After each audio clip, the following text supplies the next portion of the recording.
putus asa tak berarti, jalan dengan tanpa harapan, lalu tangan yang berlubang paku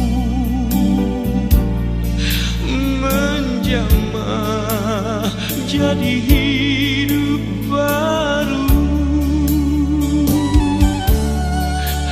dan kayu yang kasar mengubahkan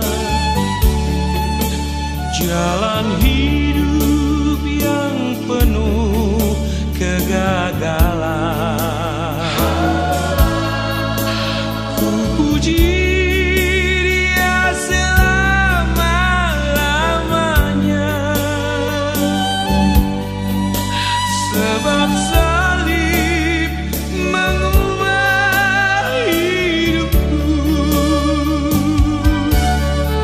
dan ku yakin darah Yesus yang suci sudah mengalir di Kalvari.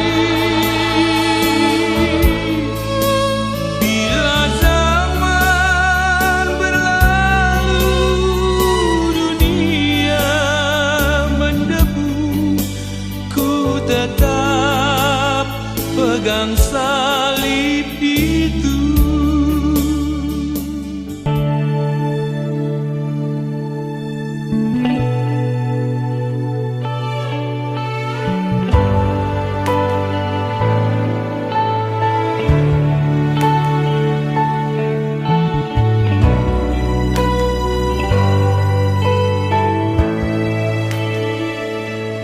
Yesus, Kaulah juru selamatku. Ku akui Kau Tuhan bagiku. Kau terang bagi saat gelapku. Kau pintu bagi setiap jalan.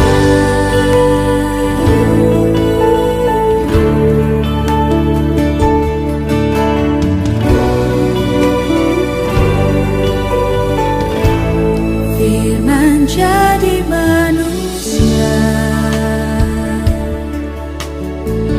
diam di antara kita.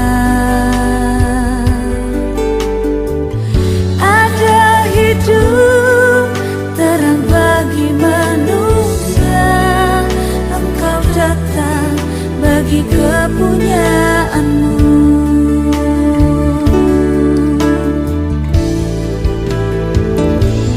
Yesus, Kaulah juru selamatku. Ku akui Kau Tuhan bagiku. Kau terang bagi saat gelapku. Kau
Saya tahu ada rencana Tuhan yang begitu besar atas pribadi lepas pribadi di tempat ini, saudaraku.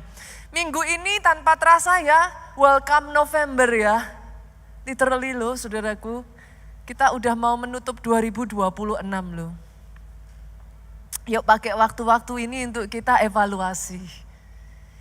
Pakai waktu-waktu ini jadi momen perenungan, saudara. Momen kita itu kembali flashback sepanjang 1 tahun ini.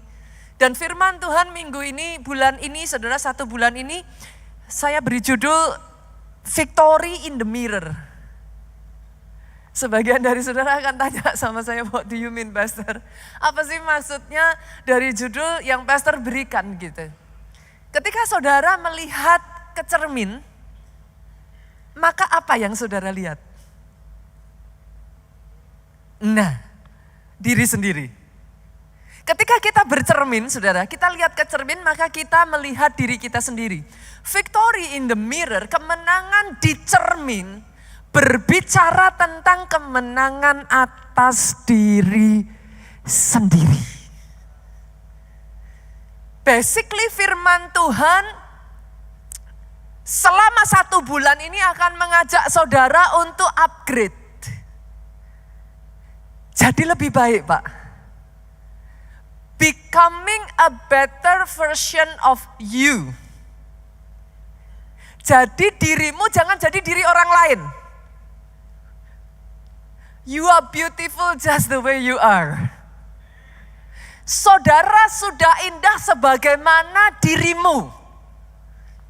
Jangan mau jadi orang lain. But dalam menjadi diri kita ini, be a better version. Itu sebabnya firman hari ini saya akan bagikan saudaraku, mastering yourself. Menaklukkan diri kita sendiri. Kenapa? Karena kemenangan yang sesungguhnya justru menang atas diri sendiri. Firman hari ini akan mengajak saudara untuk yuk terus bertumbuh yuk. Jangan stuck ya Pak. Amin. Makin lama makin baik. Makin lama makin baik. Goalnya apa Pastor? 2 Korintus 3 ayat 18. Kita buka ya. Sama-sama kita baca, boleh Bapak Ibu?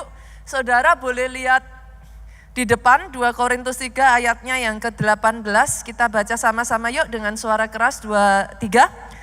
Dan kita semua mencerminkan kemuliaan Tuhan dengan muka yang tidak terselubung. Artinya gimana saudara? Kita semua mencerminkan kemuliaan Tuhan dengan muka yang tidak terselubung. Sadarkah saudara, orang lain gak bisa lihat Yesus. Tapi saudara mencerminkan Yesus. Pertanyaannya simple. When they see you, what do they see? Apa yang mereka lihat? Lanjut ya. Dan karena kemuliaan itu datangnya dari Tuhan yang adalah roh, maka kita diubah menjadi serupa dengan gambarnya dalam kemuliaan yang semakin besar. Saya tuh sering ngomong kayak gini saudaraku, it's better ketika saudara baca Alkitab, koleksi berbagai macam translation boleh Bapak Ibu. Enggak susah kok. Pastor, masa saya harus beli banyak macam Alkitab? Zaman sekarang tuh saudara tinggal download kok. Itu sudah all kind, saudara tinggal klik bisa banyak terjemahan. Nah hari ini saya akan mengajak saudara membuka dalam terjemahan bahasa Indonesia masa kini. Tujuannya apa? Dapat better understanding aja saudaraku. Sekarang muka kita semua tidak ditutupi selubung, kita memantulkan kecemerlangan Tuhan Yesus. Yang berikutnya ini yang lebih mudah dimengerti. Oleh sebab itu kita terus-menerus diubah menjadi seperti Dia. Dianya siapa? Tuhan Yesus. Jadi goal utamanya Bapak Ibu, jadi seperti Yesus. Orang Kristen goal utamanya, our self goal, jadi seperti Yesus. Makin lama, kita menjadi makin cemerlang. Lihat kiri kanan, katakan, hari ini kau kinclong. Makin lama makin cemerlang. Artinya yang Yesus harapkan dari ayat ini sebenarnya, Yesus kepingin saudara makin lama jadi makin baik. Enggak boleh sama loh ya, biar 1%, esok lebih baik dari hari ini lebih baik dari hari kemarin. Itu goalnya, jadi enggak berlebihan kok saudaraku. Saudara enggak dituntut berlebihan kok. Seringkali kita frustrasi karena kita menuntut diri kita sendiri berlebihan. Yesus cuma mintanya simpel kok, jadi kayak aku kata Yesus. Makin lama makin cemerlang. Tetapi ingat, bukan karena dirimu. Kecemerlangan itu dari roh. Roh itu adalah Tuhan. Jadi saudara menjadi lebih baik bukan karena gagah dan kuat, tapi berubahnya karena pertolongan Roh Kudus. Maksudnya gimana, Pastor? Caranya gimana? Caranya ada. Saya kasih ya, saudara. Efesus 4 yuk. Firman tuh nyenengin, saudaraku. Kalau di disatuin itu selalu nyambung, saudara. Nyenengin sekali, saudaraku. Yuk, kita lihat ya. Efesus 4 ayat 21 sampai 24. Sama-sama ya, ayat 21. Baca bareng saya ya saudaraku. Nanti pengertiannya muncul di sini. 23, karena kamu telah mendengar tentang Dia. Jadi awal mula kita mulai bisa bertumbuh itu dimulai dari ini. Mendengar tentang Yesus. Boleh enggak saya juga ngomong berarti untuk seseorang bisa dengar tentang Yesus harus ada yang nyeritain dong. Berapa banyak di tempat ini yang mau dipakai jadi agentnya Tuhan. Kemanapun engkau pergi, ketemu siapapun, ceritakan tentang Yesus yang bekerja di dalam hidupmu. Nah, enggak sesusah yang kau bayangkan kok saudara. Just a little conversation will do. Enggak perlu langsung saudara bicara tentang Yesus. Tapi di dalam setiap tingkah lakumu orang bisa ngelihat. Dan orang penasaran. Ini orang kok beda ya? Orang jadi bertanya-tanya, apa yang bikin orang ini berbeda? Jadi kesaksian. Karena Roh Kudus bekerja di dalammu, hidupmu berubah. Setelah dengar tentang Yesus, nerima pengajaran di dalam Dia. Pengajaran menurut kebenaran yang nyata. Jadi enggak boleh hanya dengar Yesus doang, masuk gereja doang. Enggak. Katakan, aku mau jadi murid. Hayati kekristenan, saudaraku. Jangan salah, kekristenan itu menjadi murid. Saudara harus nangkep esensinya. Itu sebabnya amanat agung ngomongnya pergi, jadikan semua bangsa. Tuhan gak pernah bilang jadikan semua bangsa konsumen.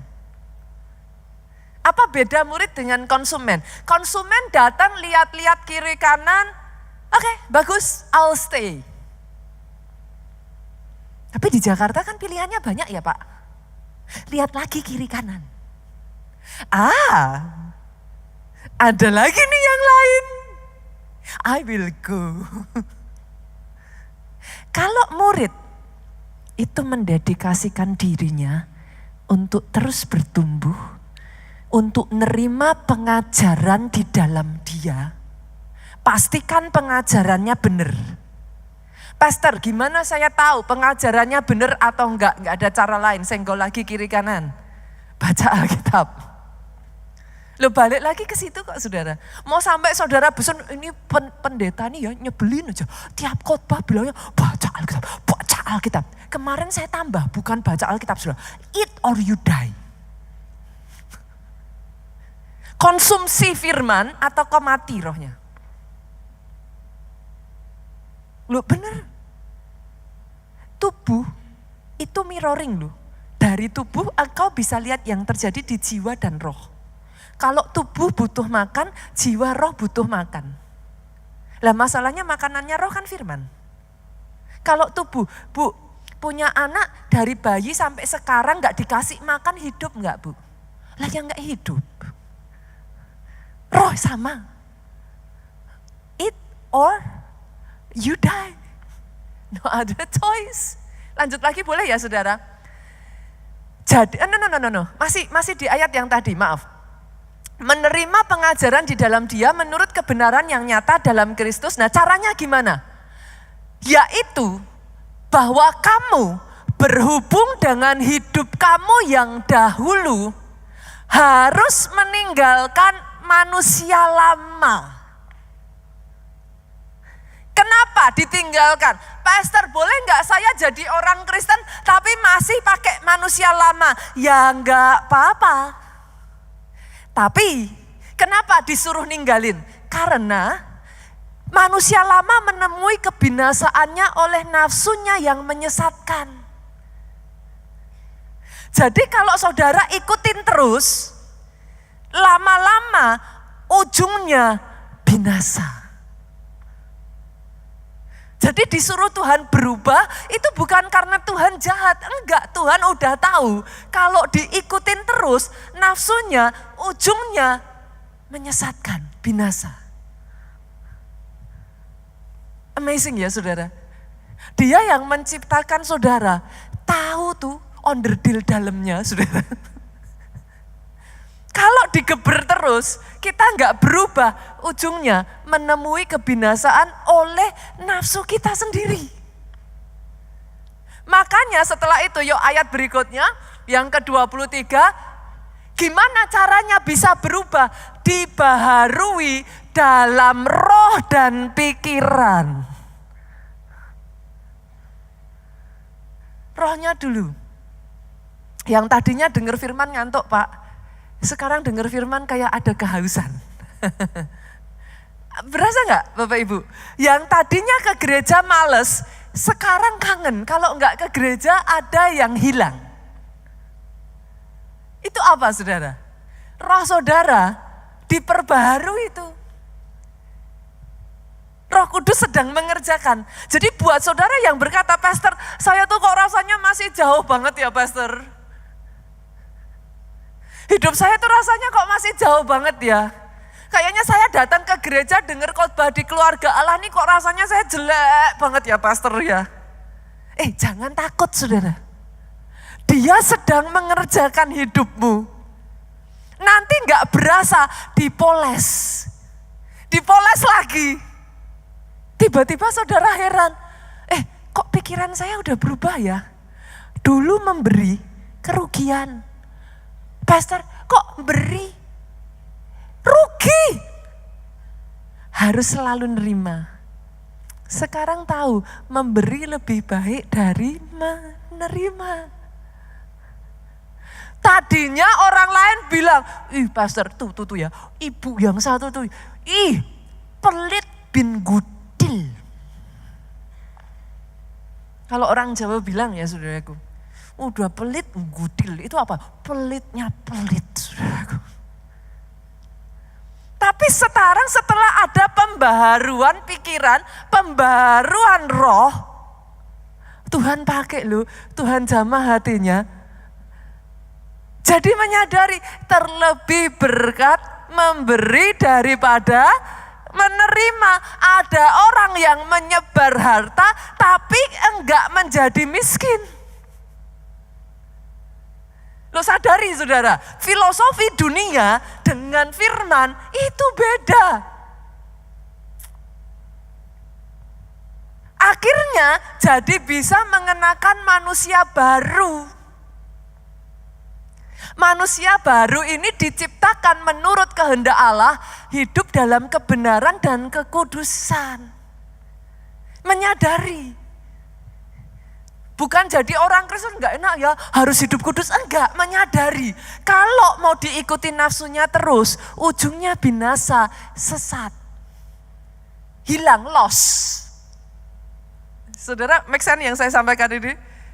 Tapi ketika kita harus justru mengenakan manusia baru, ternyata malah ada hidup di situ.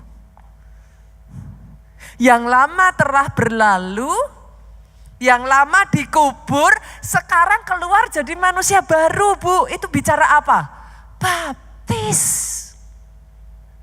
Nah loh, senggol kiri kanan.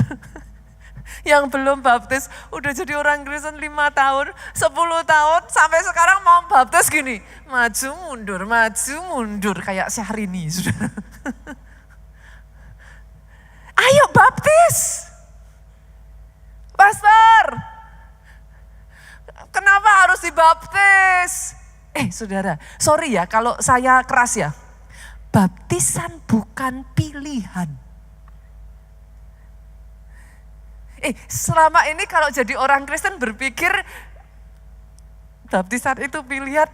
No, it's not. Baptisan itu perintah. Ayatnya mana? Matius 28:19, pergilah, jadikan semua bangsa murid dan baptislah mereka. Halo, pilihan atau perintah? Bukan cuma perintah, Bu. Dari semua perintah disebut amanat agung. Perintah aja udah tertinggi. Bukan hanya itu lagi, saya tambahin. Markus. Yesus aja dibaptis. Nah lu. Markus 1 ayat 9. Pada waktu itu datanglah Yesus. Ia dibaptis di sungai Yordan oleh Yohanes. Berlebihan enggak kalau saya ngomong gini Bapak Ibu? Kalau Yesus aja dibaptis, siapa kita? Halo? Yesus loh saudaraku, dia Tuhan. Dia tunduk, dia ikut itu. Perintahnya Tuhan tuh. Dia jalan dibaptis.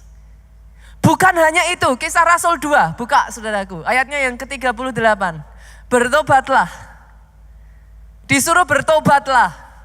Hendaklah kamu masing-masing memberi dirimu dibaptis. Ayo, kurang kenceng apa? Kasih salam kiri kanan. Ayo dibaptis. Ayo dibaptis. Yang sudah katakan, saya sudah. Baptis, ayo yang belum segera baptis, ambil keputusan hari ini, segera daftar. Pastor nanti aja, kalau pas ada pengumuman, daftar sekarang. Manusia gitu saudara, kalau saudara nggak ngelawan, manusia lama itu kepengennya naik terus. Aku yang tidak laku dan kaku harus disalib. Ini balik-baliknya, tanggal 30 November. Oh wow, masih ada kesempatan saudaraku, ini baru awal November. Nanti akhir bulan ada baptisan. Join, ayo dibaptis. Kenapa saudara? Karena sesungguhnya ya, kalau saudara berpikir, Pastor, kalau gitu hidupku jauh banget tuh Pastor. It's okay saudara. It's okay. Kalau toh saudara berpikir, aduh saat ini kok saya masih ini ya Pastor ya. Enggak semua orang dalam Alkitab itu memulai langsung baik. Permulaannya banyak yang enggak baik. Masih ingat Yefta enggak Bapak Ibu? Namanya jarang disebut sih. Yefta itu salah satu dari hakim-hakim.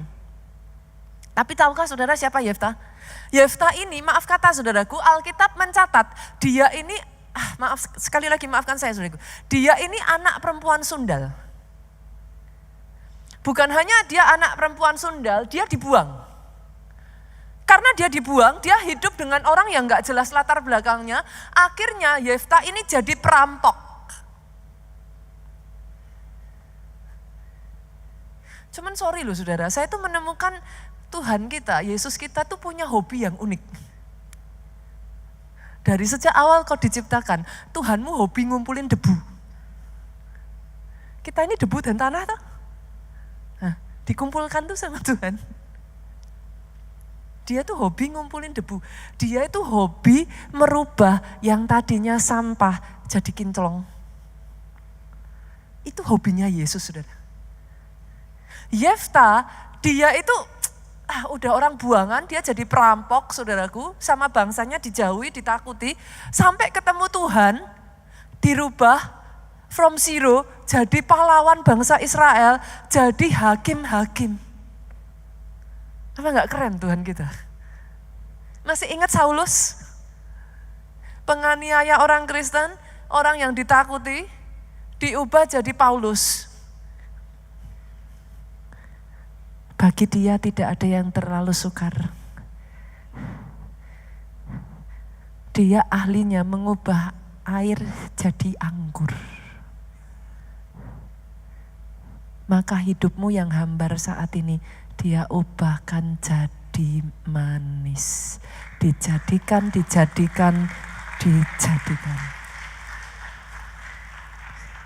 Itu spesialisasinya Yesus, saudaraku. Jangan takut ya, Bapak Ibu. Just if you feel like, Pastor, I'm far away. That's okay. Yuk, walk together. Jalan bareng yuk. Jadi makin baik. Be a better version of you. Jangan sebaliknya, tadinya udah baik, tapi malah sekarang mundur. Siapa pastor dalam Alkitab? Masih ingat Salomo? Kurang hebat apa lo saudara? Yang lain minta apa, Salomo tuh mintanya wisdom. Sampai-sampai Pak, Tuhan tuh hatinya tersentuh loh. Saking tersentuhnya hati Tuhan saudara sama Salomo, Tuhan tuh ngomong, kamu minta apa aja nanti yang lainnya bonus. Tuhan begitu tersentuh. Tapi sayangnya, once again manusia tuh gimana sih saudaraku? Berasa gak sih? Your biggest enemy is not other people. It's you. Salomo itu jatuh karena gak bisa mengendalikan hawa nafsunya sendiri. Dia mengizinkan istri gundik-gundiknya, kurang apa toh saudara, ya ampun udah 700 loh. Masih tambah 300, jadi 1000 saudara. Kebayang gak saudara lihat sejauh mata memandang di sini? Istri dan gundiknya Salomo sebanyak ini kurang lebih saudara. Dikumpulkan ibadah saudaraku. Dia gak bisa mengalahkan dirinya sendiri. Akhirnya jatuh. Masih ingat lagi, ini saudara mungkin jarang dengar ya, Raja Usia. Dia memulai ya, Pak Raja Usia tuh hebat loh. Dia memulai justru dengan mengandalkan Tuhan, menjadikan Tuhan nomor 1. Akhirnya dia diangkat. Setelah dia diangkat, sayangnya dia jadi sombong. Manusia tuh kan gitu tuh saudara. Udah baik-baik. Kalah sama siapa? Diri sendiri. Demas, ini namanya jarang muncul juga. Siapa Demas? Demas itu Bu, rekan sepelayanannya Rasul Paulus. Kalau nanti saudara baca ya, sayang sekali saudaraku, Demas ini. Enggak apa-apa tapi sekali kalau nanti saudara baca, saudara akan bisa melihat kisahnya di 2 Timotius 4 ayatnya yang ke-10. Awalnya dia itu rekan seperjalanan, rekan sekerjanya Rasul Paulus. Tapi di tengah jalan dia berhenti. Boleh enggak saya katakan jangan berhenti di tengah jalan Bapak Ibu? Boleh ya? Dia meninggalkan Rasul Paulus, akhirnya dia mengejar dunia, saudara. Buat saudara, maaf Bapak Ibu, Saudara yang menyaksikan streaming hari ini, boleh nggak saya ajak lagi? Engkau yang sudah lama nggak pernah ke gereja, one way or another sejak dari pandemi, mungkin somehow sampai detik hari ini akhirnya it becomes a new habit. Engkau nggak pernah berani ke gereja lagi. Boleh nggak saya ajak, if you happen to be around, ada di area Haleluya Center ini, datang yuk ke PIK. Atau kalau engkau ada di area Jakarta Barat, datang ke Soho Capital lantai 11. Kenapa saudaraku? Saya tuh merasa ya saudara, firman Tuhan ini sedang berbicara, ada orang-orang yang sedang dicari Tuhan tuh. Where are you? Keluarga Allah, wherever you are, yang sudah lama engkau tidak ibadah, balik lagi yuk. Di momen akhir tahun ini, Tuhan sedang mencari engkau. Tuhan mau menarik engkau kembali. Tuhan mau membawa engkau be a better version of you. Tuhan mau mengangkat engkau naik level. Tapi masalahnya once again saudaraku, the biggest monster that you actually face, the biggest enemy. Lihat kiri kanan, yang datang sama pasangannya, lihat kiri kanannya, katakan, bukan istrimu, bukan suamimu.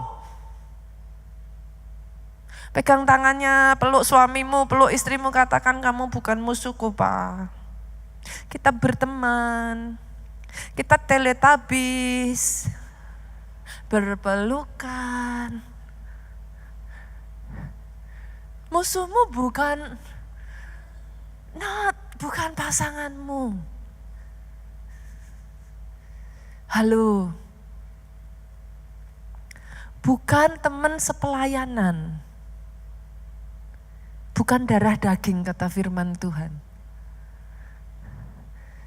Ini loh, aku yang kaku dan gak laku harus dipaku. Nanti yang lain lupa gak apa-apa ya, firmannya hari ini apa gitu. Aku yang kaku, nggak laku, harus dipaku. Nah ini ego saudara, musuhnya tuh apa? Ego. Baliknya tuh diri sendiri. Harus kunci utama saudara bisa bertumbuh, kunci utama saudara jadi semakin cemerlang, kian lama kian jadi baik adalah mastering yourself. Menaklukkan diri sendiri. Itu kuncinya saudara. Enggak jauh-jauh. Kenapa? Saya tuh kemarin happen to find, saya menemukan saudaraku, saya senang banget. Saya nemuin ini sampai tadi saya suruh bawa ini saudara. Saya nemuin handphone lama saya. So cute ya. Ini nih. Versi baru, versi lama. Lucu ya saudara. Saya senang banget karena saya pikir, ini kok baby phone. Dasar cewek, lihat yang kayak gini nih gemes saudara. Segini nih loh perbandingannya Bapak Ibu, just tuh, sih. Mana ada sekarang nemu handphone seimut ini. Jangan salah. Bisa nyala.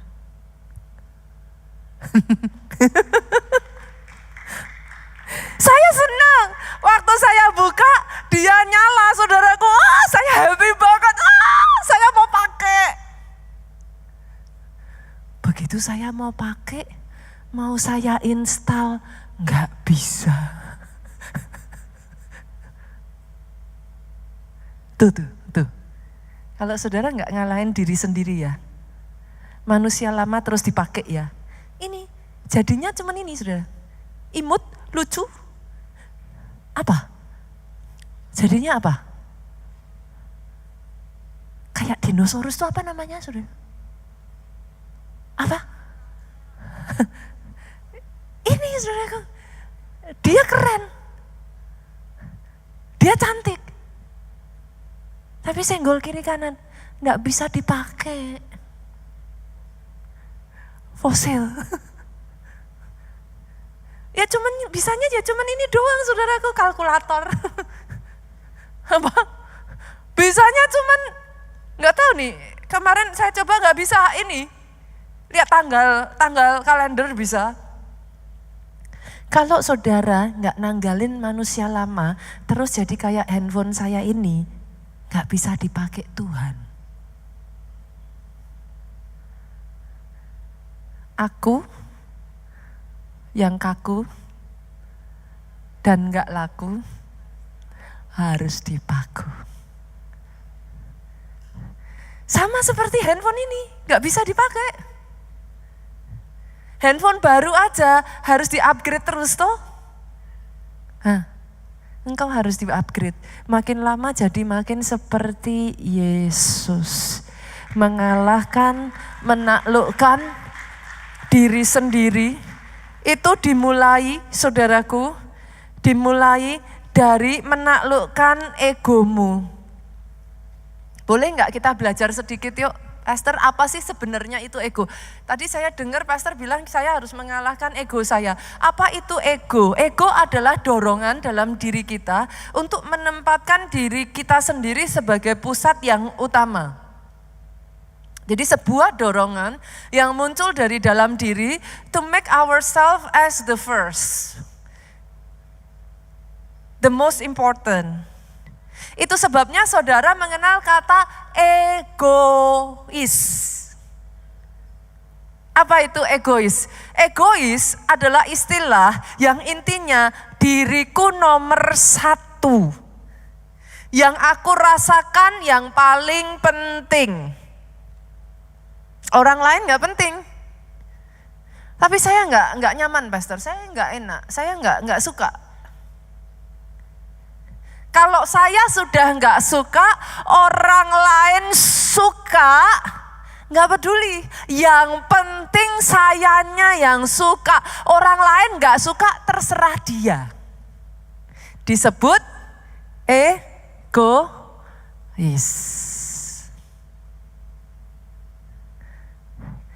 Sekarang boleh nggak kita lihat apa ciri-ciri orang yang egonya tinggi?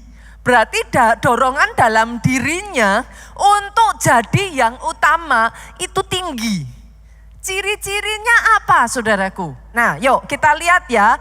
Nanti kalau ada salah satu yang mungkin saudara temui dalam diri saudara, cengir-cengir aja, gak usah angkat tangan saudaraku. Ciri-ciri nomor 1, mau menang sendiri. Orang lain gimana terserah, pokoknya terserah. Yang lain terserah, yang penting saya. Mau menang sendiri, karena mau menang sendiri selalu merasa paling benar. Orang lain selalu salah. Kemarin saya geli saudaraku. Suami sukanya ngomongnya istri selalu benar. Benar gak ibu-ibu? Oh betul.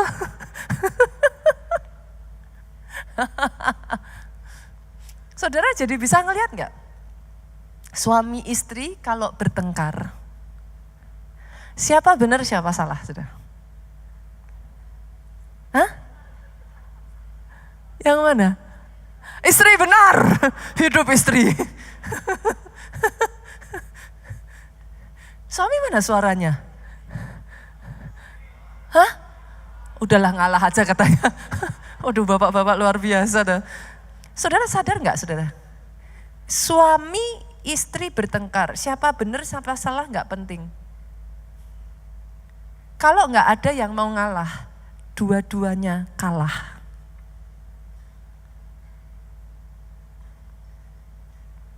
Karena ego kita jadi gak bisa ngelihat itu.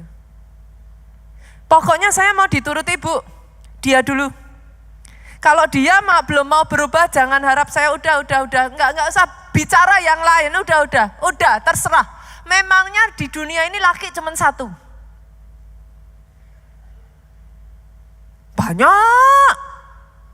Banyak. Memangnya wanita cuma satu? It's not talking about whether ada banyak wanita atau banyak pria, Bapak Ibu. No. Berbicaranya apa sih yang Tuhan mau? Apa yang sudah disatukan, jangan dipisahkan. Balik-balik lagi ya saudara, kalau dua-duanya nggak ada yang mau ngalah, dua-duanya kalah. Tapi ego kita membuat kita tidak bisa melihat itu. Ego kita membuat kita berpikir pokoknya yang penting. Kalau sudah pokoknya, itu susah dilawan. Ciri-ciri lain lagi apa? Orang yang egois. Akhirnya nggak bisa dikasih tahu saudaraku. Sukar menerima kritik. Pernah nggak lihat orang baru mau dikasih masukan dikit aja udah defensif. Saya sudah melakukan yang terbaik. Ini yang terbaik yang saya bisa. Mau apa? Kita tuh belum ngomong, saudara. Defensif. Saudara sudah langsung pasang kuda-kuda. Defensif, udah gak bisa. Akhirnya, saudaraku, orang yang egonya tinggi bukan cuman gak bisa dikasih ini, ujung-ujungnya mudah tersinggung kalau dinasehati. Nasihatnya nggak salah, tapi karena egonya tinggi, tersinggung. Ujung-ujungnya apalagi saudara? Memaksakan kehendak. Harus. Tadi itu sudah, ilmu apa? Pokoknya. Nah, tapi nggak bisa. Pokoknya. Nggak apa-apa ya Bapak Ibu, masih sayang nggak sama pendetanya? masih sayang ya. Kalau toh ada, cengir aja lah saudara. Cengir aja. Apalagi ciri orang yang egois. Selalu ingin mendapat pengakuan dari orang lain. Haus pujian. Haus pengakuan saudara.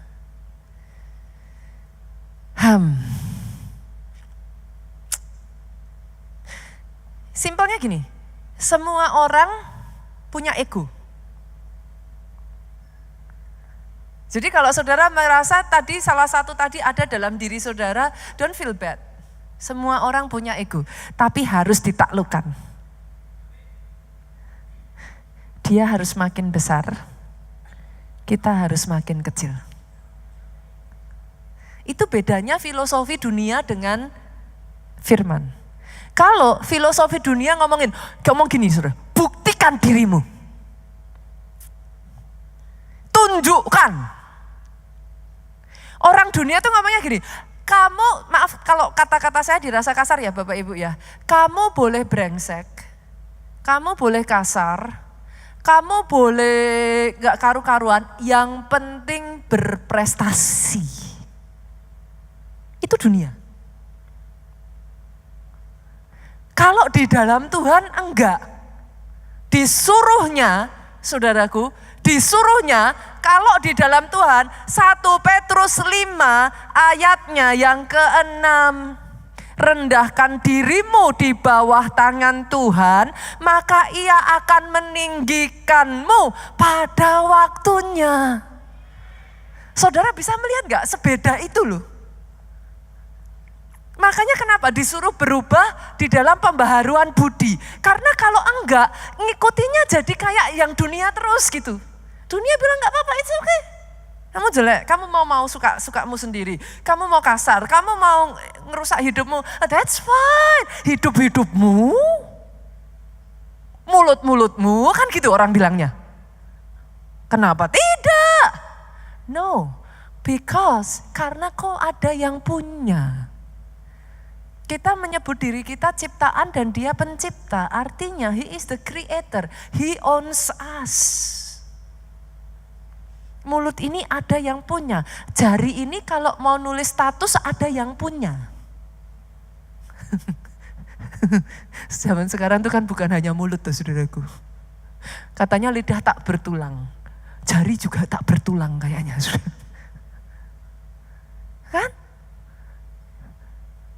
Hati-hati dengan yang kau tulis, hati-hati dengan yang kau katakan, hati-hati dengan yang kau lihat. Anak sekolah minggu aja tahu, karena Bapa di surga melihat ke bawah, hati-hati gunakan. Mulutkah, jarikah, pikirankah, tubuhkah, tangankah, matakah, telingakah. Make sense Bapak Ibu? Boleh ya? Boleh ya? Saya ajak sebentar kita belajar dari salah satu orang yang disebut, Yesus tuh pernah ngomong. Mungkin ya saudara kalau ada manusia yang terbesar di bumi ini, Yesus tuh ngomong itu Yohanes Pembaptis. Kita belajar yuk dari hidup Yohanes Pembaptis. Siapakah Yohanes Pembaptis? Saya tarik dulu saudaraku. Yohanes Pembaptis ini saudaraku adalah anak yang disebut anak mujizat. Ini ya kalau saudara mau tahu actually seberapa besarnya egonya Yohanes Pembaptis. Dia anak yang disebut anak mujizat, lahir di masa tua. Anak laki-laki satu-satunya keluarganya. Yang notabene ayahnya seorang imam besar. Kelahirannya diberitakan oleh malaikat. Sejak dalam kandungan sudah kepenuhan Roh Kudus. Disebut sebagai orang yang akan mempersiapkan jalan Tuhan. Saudara kebayang gak nih? Kalau istilahnya zaman sekarang saudaraku, ini egonya mau segede apa gitu saudara. Udah anak konglomerat, anak laki satu-satunya, lahir dari keluarga yang semua yes, harus dituruti. Anak yang disebut digadang-gadang akan menjadi penerus, bla and bla and bla. Kebayang gak Bapak Ibu? Harusnya egonya segede apa ini? Tapi yang hebat dari Yohanes Pembaptis ya, dia tuh tahu hidupnya bukan tentang dirinya. Hidupnya tentang Yesus. Dia diperkatakan sebagai orang yang akan mempersiapkan jalan. Banyak manusia ya saudaraku, saya menemukan ya, we think that the world, dunia ini berputar di sekeliling kita, but it's not. So sorry. Yesus punya rencana, Tuhanmu punya rencana atas pribadi di sekelilingmu. Every single person matters to him.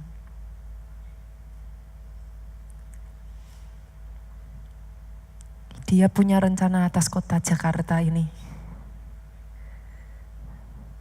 Dia punya rencana atas seluruh dunia. Terus bagian saya di mana, Pastor?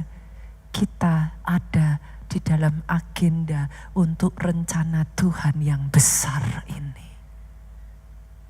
So it's not the world, bukan dunia berputar di sekelilingmu. Kita jadi bagian dari rencana yang besar. Itu sebabnya ya, Yohanes tuh punya kesempatan ya, saudara. Coba saudara lihat ya. Yohanes itu punya kesempatan sebenarnya, Lukas 3, 15, 16. Tapi karena orang banyak sedang menanti dan berharap, semua bertanya dalam hatinya tentang Yohanes. Orang itu mengira ia Mesias, saudara. Kalau ia adalah Mesias. Yohanes itu punya kesempatan untuk self-proclaim loh saudara. Itu kalau Yohanes bilang, yes aku Mesias, beres saudara. Selesai. Jadi kalau saudara hari-hari ini mendengar ada orang yang mengaku dirinya Yesus, ada orang yang mengaku sebagai nabi yang diutus, saudara tahu, itu bukan baru. dari dulu pun sudah terjadi. Tapi hebatnya Yohanes, ayat 16 ngomong gini.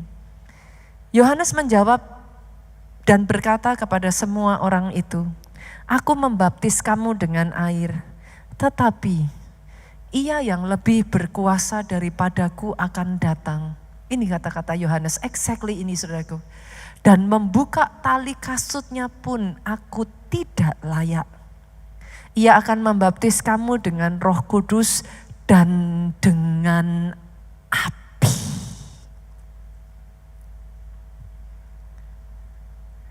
Saudara nanti kalau turun ke bawah lagi ya, saudara akan menemukan once again di ayat 28, Yohanes 3 ayat 28. The same story actually, saudaraku.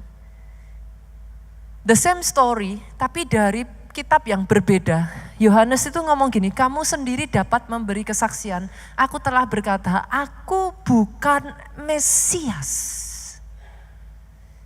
Dari ayat ini, saudara, kalau saudara runut turun ke bawah sedikit lagi, maka saudara akan mendapatkan ayat yang sangat epik.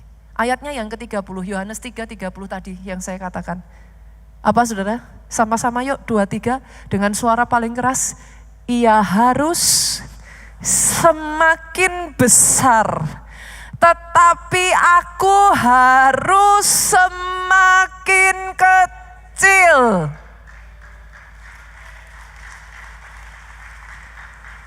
The biggest enemy bukan orang lain, ego. Kemarahanmu membuat engkau tidak bisa melihat rencana Tuhan. Ego, saudara. Kesombonganmu membuat engkau tidak bisa melihat. Ego. Dari semua masalah yang muncul ya saudara, pernahkah saudara berpikir akarnya itu di sini loh. Kenapa orang gak bisa mengampuni? Ego. Ego saudara yang ego, jangan katakan saudara lah, ego dalam diri kita, karena saya juga sama. Yang mengatakan kalau aku bales, berarti I score. Harus dibales. Harus dikasih pelajaran, pastor. Biar tahu diri. Itu apa? Ego. Balik-balik itu ego. Akar dari sangat banyak masalah. Itu baliknya tuh yang satu ini loh saudaraku. Ego. Akar kekecewaan apa? Ego tuh. Apalagi saudara mau nyebut apa lagi? Akar kemarahan apa? Ego. Apa? Sebutin deh saudara.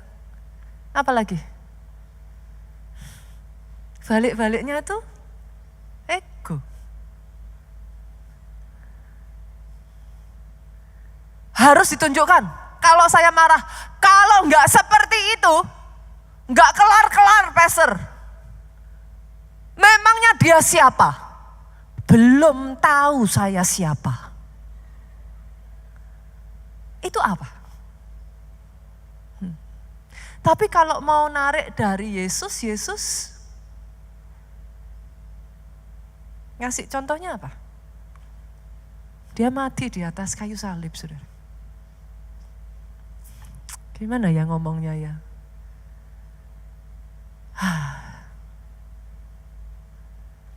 Saya tuh sering ngomong gini saudara, paling enak berurusan sama orang yang udah dewasa.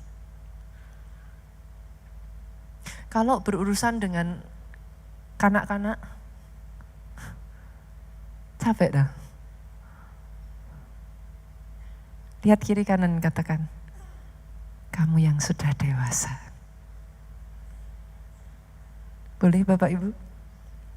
Di gereja, kalau semuanya dewasa, gak bertengkar. Loh jujur, ya gak? Diplengosin, ya gak masalah. Lah, egonya sudah dipaku, yang kaku dan gak laku tadi udah dipaku. Gak disapa? Gak kiamat. Enak gak hidup saudara? Disakiti? Sudahlah. Mungkin dia baru error. Loh, orang Jawa tuh punya kata-kata, punya essay kayak gini saudaraku. Yang waras ngalah.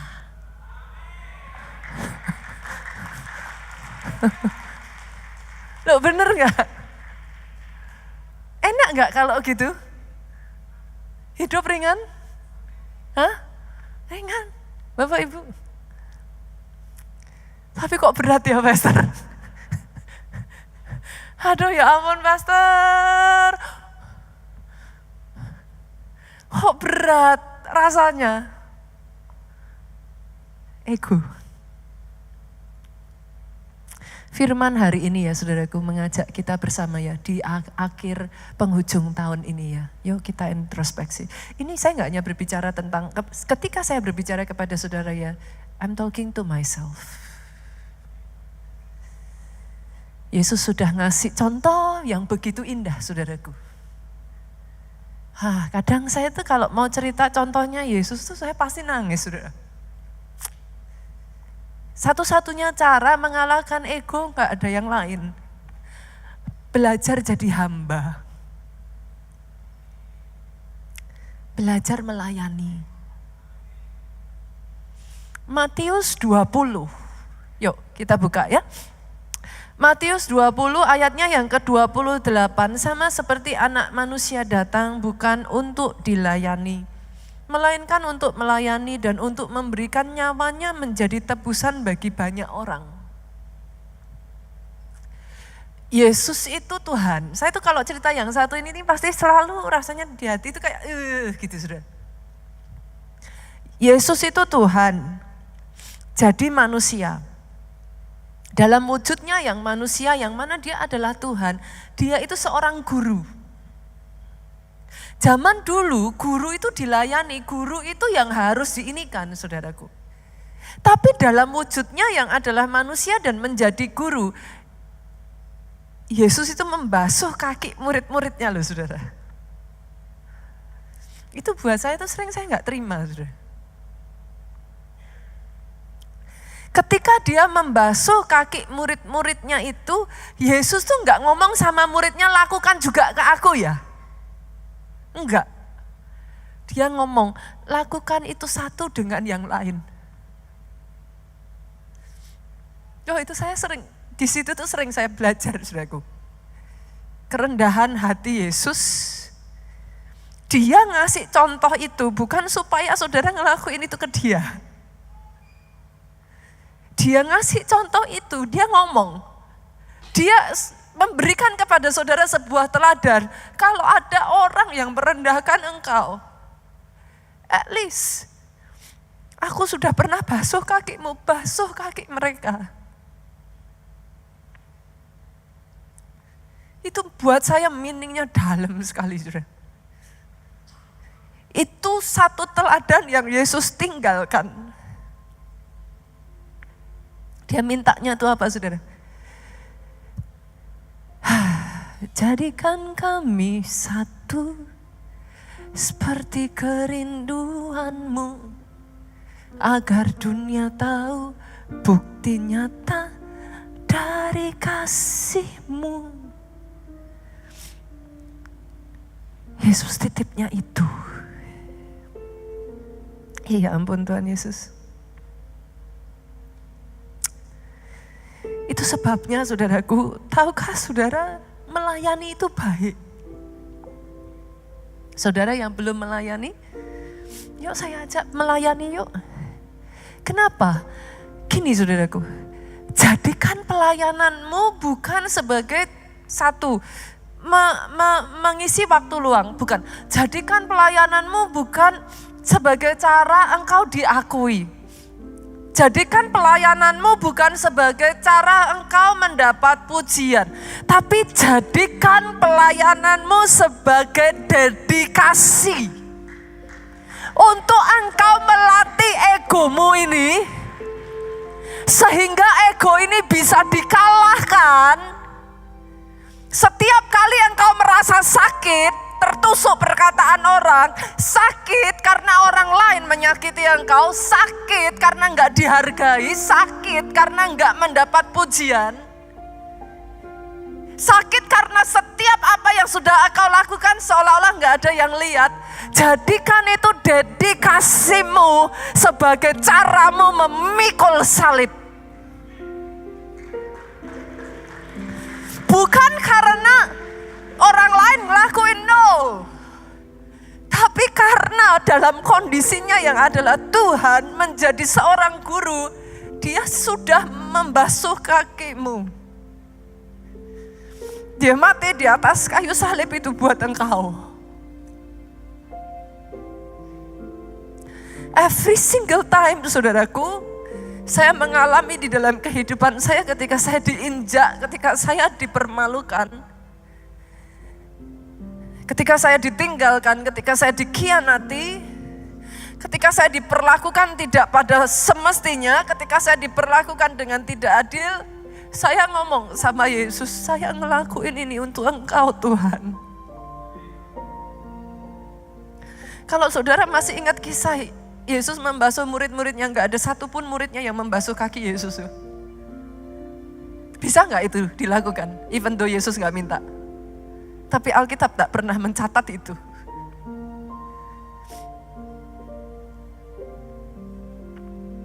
Jadi saya tuh ngomong sama Tuhan, boleh gak sih kekristenan bukan hanya sekedar soal engkau diberkati, tapi soal mendalami esensi sebagai seorang murid. Dalam keadaan terdesak engkau tetap bertahan, dipermalukan, engkau tidak mundur. Engkau menghidupi. Memikul salib itu menjadi bagian kehidupan. Bisa balas, bisa ngelakuin lebih buruk. Bisa kok ngelakuin batas minimal. Dan orang gak bisa mempermasalahkan saudara, bisa. Tapi apakah itu yang akan Yesus lakukan? Sadari satu hal ini ya saudaraku, hanya karena orang lain diangkat, hanya karena orang lain dipromosikan, bukan berarti Tuhan udah gak sayang lagi sama saudara. Gak perlu iri. Bertandinglah di dalam jalur pertandinganmu. Teruslah setia dengan apa yang sudah Tuhan percayakan atas kehidupanmu. Saya selalu mengatakan ini kok, hanya karena gereja lain lebih maju, gereja yang lain juga gak kosong kok. Yang sepakat, katakan amin. Gereja lain bukan musuh kita, amin ya yang paling keras. Saya selalu mengajarkan jemaat keluarga Allah, para pelayan Tuhan di keluarga Allah, jadi dewasa. Melihat dengan cara yang benar. Maju bersama, pekerjaan Tuhan terlalu besar. Sadarkah saudara ketika saudara nyakiti sesama fellow Christian, saudara nyakiti yang menciptakan manusia itu. Kalau kita bisa hidup seperti itu ya saudaraku. The world is a happy place. Choose to be happy. Firman Tuhan di bulan Oktober. Bu, jangan karena ada orang lain yang gak memperlakukan kita dengan baik, happiness kita hilang. Jangan karena berkatnya gak seperti yang diharapkan, happiness kita hilang. Hayati ya kekristenanmu ya. Hidupi kekristenanmu. Apa saudaraku? Menjadi seperti Yesus. Makin lama makin cemerlang. Jadi terus makin baik. Hatinya hati yang mau melayani. Gak apa-apa sakit hati pas pelayanan udah biasa. Itu salib kita tuh. Halo? Kenapa? Saudara takut melayani karena takut disakiti? Takut lihat dapurnya terus mundur? Bukankah itulah dari situ di crafting, dibentuk? Siapa bilang di crafting gak sakit? Ya emang sakit. Dibentak-bentak sekalipun gak salah, ya gak apa-apa. Itu bagian dari salib kita. Salib yang Yesus pikul gak seberapa tuh yang kita pikul, gak ada apa-apanya. Boleh, saudaraku? Boleh? Saya tutup firman Tuhan hari ini, saudaraku. Saya berdoa, when you see the mirror, there is victory in the mirror. Ada kemenangan di salib. Yang percaya hidupnya penuh dengan mujizat Tuhan, katakan amin. Sekali lagi katakan amin. Saya percaya saudara, waktu Tuhan memurnikan hati kita semua, hidup kita bukan hanya penuh dengan mujizat, tapi siapkan hati saudara untuk terima ledakan-ledakan kuasa Tuhan. Amin. So ini lagu terakhir, saya gak mau saudara berdiam diri. Saya mau saudara melompat, saya mau saudara menari. Bebaskan tubuh saudara, bebaskan roh saudara. Kita mau all out buat Tuhan kita, amin. Yang siap terima ledakan Tuhan, katakan amin.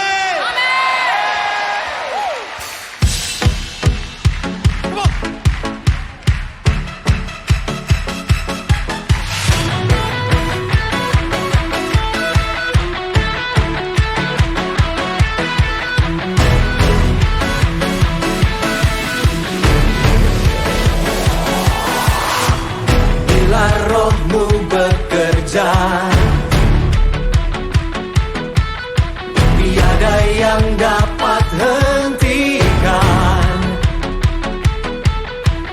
Ada lawatan besar membakar hati yang menyembah. Katakan Kami siap, nyatakanlah bumbu dahsyat kuasa-Mu tak pernah berubah. Kau yang terhebat takkan terkalahkan. Bumbu dahsyat lawatan-Mu tercurah atasku. Kau yang terhebat takkan terkalahkan. tepuk tangan dong yang paling meriah bagi Tuhan kita. Rohmu bekerja di dalam kami. Bila rohmu bekerja, tiada yang dapat hentikan. Ada lawatan besar membakar hati yang menyembah. Siap Tuhan. Kami siap, nyatakanlah bumbu dahsyat kuasa-Mu tak pernah berubah. Kau yang terhebat takkan terkalahkan. Bumbu dahsyat lawatan-Mu tercurah atasku. Kau yang terhebat takkan terkalahkan. On piano, Joseph S. Java. And give it up for all NDC worship musicians and the orchestra.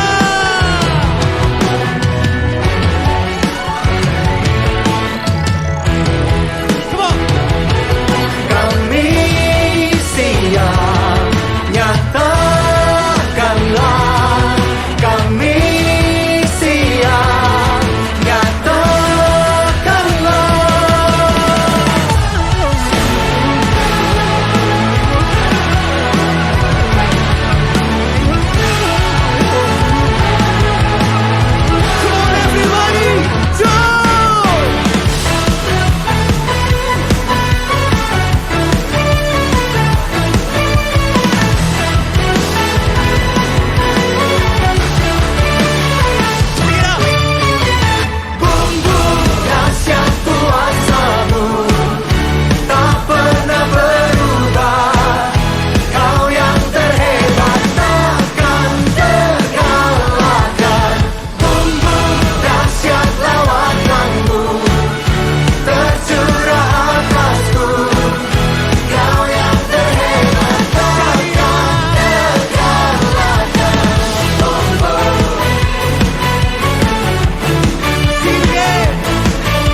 Mana sorak-sorai yang paling meriah bagi Tuhan?